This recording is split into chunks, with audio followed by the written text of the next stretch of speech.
Hi friends, welcome to our channel.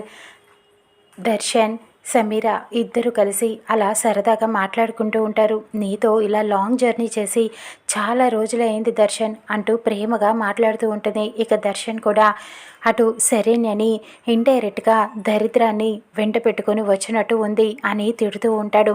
చాలా బాధపడుతూ ఉంటుంది శరణ్య. ఏం జరుగుతుందో కూడా అస్సలు అర్థం కాదు.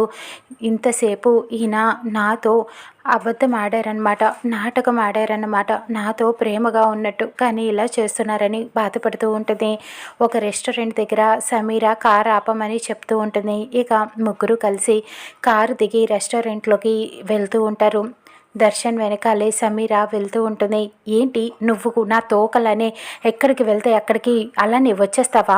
నువ్వు వేరేగా ఉండు, మమ్మల్ని కాస్త ప్రైవసీగా వదిలేసేయి, నువ్వు సపరేట్గా వెళ్ళి అక్కడ కూర్చో అని తిడుతూ ఉంటాడు. అదేంటండి అలా మాట్లాడుతున్నారంటూ శరణ్య అడుగుతూ ఉంటుంది. మా ఇద్దరి మధ్యలోకి నువ్వు రావద్దని సమీర దర్శన్ ఇద్దరు కూడా చెప్పడంతో ఇక దర్శన్ సమీర ఒకచోట కూర్చుంటారు. ఇక్కడ శరణ్య దూరంగా ఇంకొక టేబుల్ దగ్గర కూర్చొని అలా బాధపడుతూ ఉంటుంది. ఇక సమీర అయితే దర్శన్తో చాలా ప్రేమగా మాట్లాడుతూ ఉంటుంది. మనిద్దరం ఇలా వచ్చి ఒంటరిగా గడిపి ఎన్నో రోజులైంది కదా దర్శన్ అంటూ మాట్లాడుతూ ఉంటుంది. ఏం కావాలి అంటూ ఆర్డర్ తీసుకోవడానికి వచ్చిన అతనికి వాళ్ళకేం కావాలో వాళ్ళిద్దరూ ఆర్డర్ ఇచ్చేస్తూ ఉంటారు. ఇక తర్వాత శరణ్య దగ్గరికి వచ్చి ఏం కావాలి మేడం అంటూ అడుగుతూ ఉంటారు. ఆయన చెప్పలేదా అంటూ శరణ్య అడుగుతూ ఉంటుంది. చెప్పలేదు మేడం, మీ ఆర్డర్ మీరే ఇవ్వాలి అని అడగటంతో ఇక శరణ్యకి ఏం చెప్పాలో అర్థం కాదు. ఏం వద్దు అన్నట్టుగా అలా చూస్తూ ఉండిపోతుంది. ఇక అప్పుడు దర్శన్కి ఆనంద ఫోన్ చేస్తుంది. వీడియో కాల్ చేయటంతో అమ్మ వీడియో కాల్ చేస్తుంది అంటూ చెబుతూ ఉంటాడు దర్శన్. ఇకప్పుడు సమీర భయపడిపోతూ ఉంటుంది. ఇక లెగిసి నుంచుంటుంది. దర్శన్, ఇప్పుడు ఎలాగా? మీ అమ్మగారు ఫోన్ చేశారు కదా, నన్ను చూశారంటే ఇంకేమైనా ఉందా అంటూ భయపడుతూ చెప్తూ ఉంటుంది. నువ్వేం కంగారు పడకు, నేను మేనేజ్ చేస్తాను కదా, అక్కడే ఉంది కదా అది, నేను దాని దగ్గరికి వెళ్ళి ఫోన్ మాట్లాడతాను, అప్పుడు అమ్మకి నువ్వు వచ్చినట్టు తెలీదు, అది చెప్పదు, నువ్వేం కంగారు పడకు, టెన్షన్ పడకు, నువ్వు ఇక్కడే ఉండు, నేను వెళ్తున్నా అని చెప్పి దర్శన్ ఆ ఫోన్ పట్టుకొని అలా శరణ్య దగ్గరికి వెళ్తాడు.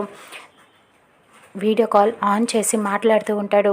అమ్మ అంటూ మాట్లాడుతూ ఉండగా ఎలా ఉన్నావు దర్శన్, ఎక్కడున్నారు, ఎక్కడి దాకా వెళ్ళారు అని అడగటంతో ఇక్కడే దగ్గరలోనే ఒక రెస్టారెంట్లో ఉన్నామమ్మా అని చెప్పడంతో అవునా, శరణ్య ఎక్కడుంది కనిపించట్లేదు అని అడగటంతో ఇదిగో ఇక్కడే నా ఎదురుగుండానే ఉంది అంటూ శరణ్యని వీడియో కాల్లో దర్శన్ చూపిస్తూ ఉంటాడు. ఇక అప్పుడు ఏంటి శరణ్య అలా ఉన్నావేంటి, మొహంలో అసలు కళే లేదు, ఏమైంది అలా ఉన్నావు అని అడుగుతూ ఉంటుంది ఆనంద. అది అత్తయ్యగారు ఏం లేదు అని చెబుతూ ఉంటుంది. ఇక వెనకాతల నుంచి దర్శన్ సైగ చేసి చెబుతూ ఉంటాడు.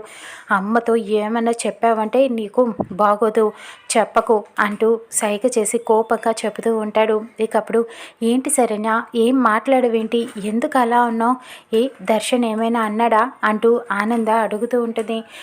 లేదత్తయ్య గారు ఏమీ అనలేదు అని చెబుతూ ఉంటుంది. మరి ఎందుకు అలా ఉన్నావు చెప్పు శరణ్య అంటూ అడుగుతూ ఉంటుంది ఆనంద. ఇక అక్కడ సమీర ఒక పక్కన టెన్షన్ పడిపోతూ ఉంటుంది. ఏం జరుగుతుందో ఇప్పుడు ఆవిడికి తెలిసిపోతుందా ఏంటి అనుకుంటుంది. ఇక దర్శన్ని చూసి అలా శరణ్య అది అత్తయ్య గారు ఇక్కడ అని చెప్పిపోతూ ఉంటుంది సమీర గురించి.